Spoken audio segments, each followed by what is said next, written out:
Napadana od sredine 5. mjeseca, dobro organizirane obrane jedinstvene u svim općinama, suradnja Hrvatskog vijeća obrane i teritorijalne obrane, tuzlanska teritorija ostaje slobodna.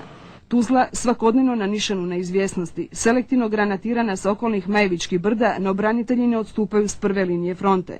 Na ostalim bojištima Tuzlanske regije, Lukavcu, Gradačcu, Živinicama, Kalesi i Srebreniku, branitelji čvrsto drže položaje, sustavno uništavajući neprijateljska utvrđenja. Mogući neprijateljski obruč oko grada Tuzle, važnog strateškog uporišta, spriječila su hrvatska sela razmještena u prstenu, neka od njih i sama u potpunom okruženju srpskih sela. Sjeveroistok Tuzle, Drijenča, jedino hrvatsko selo Podnomajevice u takozvanoj Sao Semberi i Majevici.